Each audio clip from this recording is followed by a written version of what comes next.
অনেকদিন ধরে আর কি গ্যাঞ্জাম চলতেছে। এই দুই পক্ষ নিয়ে আর কি রাত্রের থেকে আর কি এসে অনেক ভোর রাত্রের থেকে আর কি এই গ্যাঞ্জাম। আমরা ছিলাম গাড়িতে, অনেক জাম হয়েছে। দো পাশে জাম, ফরিদপুর রোডে দো পাশে, ফরিদপুর ভাঙা দো পাশে অনেক জাম ছিল। তারপরে পুলিশ আসছে, পুলিশ আসার পরে এটা নিয়ন্ত্রণ করছে, নিয়ন্ত্রণ করার পরে এখন আর কি স্বাভাবিক চলাচলতে আছে জাম, গাড়ি চলবানো হচ্ছে স্বাভাবিকভাবে। সকালবেলা আসতে আইসাতে এই জায়গায় কাজে হাঙ্গামা শুরু হয়ে গেছে। তখন 8-10 গ্রামের মানুষ দুই পক্ষ সংঘর্ষ করে, সংঘর্ষ পরে এনে গাড়ি জাম জটায় প্রায় 1 কিলো 2-3 কিলো পর্যন্ত গাড়ি জাম জট। পরে পুলিশ আসলো, ফরিদপুর থেকে পুলিশ আইছে, ডাঙ্গা পুলিশ আইছে, এগুলোর নিয়ন্ত্রণ করে প্রায় 2-3 ঘন্টায় পরে নিয়ন্ত্রণ করছে। গতকালকে রাত্রে থেকে একটা উত্তেজনার সৃষ্টি হয়েছিল। এই উত্তেজনাটা যে এই গণ্ডগোলটা করা যাবে না, উভয় দলকে উভয়কে আমরা এবং আমাদের এমপি মহোদয় জনাব শহীদুল ইসলাম বাবুল সাহেব উনিও জেনেছেন, উনি আমাকে বললেন যে সেলিম ভাই আপনি এটাকে দেখেন কীভাবে নিয়ন্ত্রণ করা যায় এবং কোনো অবস্থাতে যাতে গণ্ডগোল না হয়। আমরা সেইভাবে আমরা উভয় পক্ষকে শান্ত করেছি। কিন্তু পরবর্তীতে দেখা গেল আজকে খুব ভোরবেলা একটি পক্ষ এখানে উঠে গিয়েছে রাস্তায়, আর একটি পক্ষ অনেক পরে এসেছে। কিন্তু তারপরেও এই গণ্ডগোল এই অবস্থায় থাকার পরেও ঢিলাঢিলি অনেক কিছু হচ্ছে।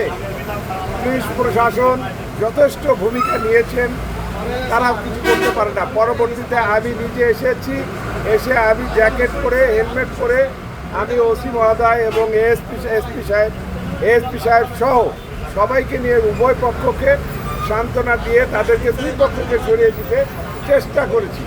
একটা পর্যায়ে তারা সরে গিয়েছিল, কিন্তু কিছু পোলাপান আবার নিক্ষেপ করে, আবার এই পক্ষ নিক্ষেপ করে।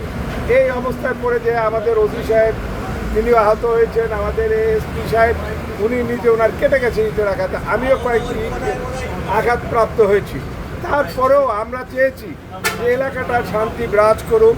সেই শান্তির লক্ষ্যে আমরা সকলে, বিশেষ করে উপজেলা বিএনপি এবং শহীদুল ইসলাম বাবুল সবসময় চায় এবং ইতিমধ্যে আমার সাথে সে 3 বার ভিডিও কলে কথা বলেছেন এবং তিনি নির্দেশ দিয়েছেন। একটি পর্যায়ে উনিও খুব অসন্তুষ্ট হয়েছেন যে এইভাবে বলা হলো, এইভাবে আমরা বললাম, আপনি বললেন আমরা বললাম, তারপরে গণ্ডগোল করলো। এরপরে উনি ছেড়ে দিয়েছেন প্রশাসনের উপরে, কে কি করেছে না করেছে এটা প্রশাসন দেখবে, আমরা আর এই ব্যাপারটা দেখবো না। গতকাল থেকে রাতে থেকে আসলে মহেশ্বরদী আর পুকুরিয়ার দুইটা গ্রুপ, এখানে এলাকাভিত্তিক দুইটা গ্রুপ আধিপত্য নিয়ে, বিশেষ করে এই যে মাদক নির্মূলের একটা কমিটি হয়েছে, এই কমিটিতে একজনের নাম দেওয়া না দেওয়ার বিষয়, আর পুকুরিয়ার স্ট্যান্ড নিয়েও কিছুটা তাদের পূর্ব থেকে একটু মনোমালিন্য আছে। আমার পাশে আবার থানা বিএনপি সম্মানিত সভাপতি সাহেব আছে, উনিও ভালো জানেন সেটা।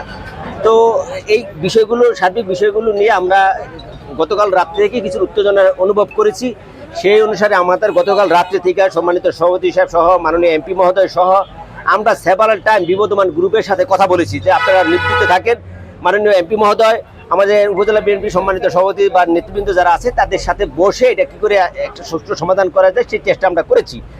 কিন্তু তারাও কথা দিয়েছিল যে তারা কোনো রকম মানে ঝামেলা করবে না বা কোনো রকম মারামারিতে জড়াবে না। কিন্তু আসলে সকালে 9টা, 8:30-9টার দিকে শুনলাম যে দুই পক্ষ দেশীয় অস্ত্রশস্ত্র সহ নিয়ে তারা দুই সাইডে নিয়েছে। তো ইনস্ট্যান্ট আমরা খবর পেয়ে আমি আমার এডিশনাল এসপি ভাঙ্গা সার্কেল, আমাদের ইউনো মহোদয়, আমাদের থানা বিএনপি সম্মানিত সেক্রেটারি, আরও বিভিন্ন সভাপতি, বিভিন্ন নেতৃবৃন্দ আমরা ঘটনাস্থলে আসছি। আমরা উভয় পক্ষই কি নিবৃত্ত করতে চেষ্টা করেছি। আসলে তাদের কাছে কিছু ছোট ছেলেপেলে ছিল যারা আসলে আমাদের কথাগুলো ওভাবে বুঝতেছিল না বা এই পরিস্থিতির নিয়ন্ত্রণে আনার তারা কোনো রকম সহযোগিতা করেনি। তো তারপরেও সম্মানিত নেতৃবৃন্দ, এলাকার নেতৃবৃন্দ আছে, আমাদের ইউরো মহোদয় সহ আমাদের সার্কেলে এসপি স্যার আছে, আমরা সবার সাথে বিভিন্ন দুই পক্ষের সাথে কথা বলেছি যে আপনারা যদি এরকম করেন তাহলে এলাকার পরিস্থিতি খারাপ হবে। শেষ পর্যন্ত তারা কথা দিয়েছে তারা আর ঝামেলা করবে না। অলরেডি দুই পক্ষ দুই দিকে চলে গিয়েছে, এখন পরিস্থিতি স্বাভাবিক। আপনারা নিজে দেখতেছেন গাড়িগুলো মহাসড়ক দিয়ে নির্বিঘ্নে চলতেছে। আর এই দুই পক্ষের ইয়েতে আমাদের পুলিশও কিছু আহত হয়েছে, আনুমানিক 14-15 জন হয়তো এই টোটাল এই ঘটনায় আহত হয়েছে এই পর্যন্ত যেটুকু আমাদের কাছে খবর।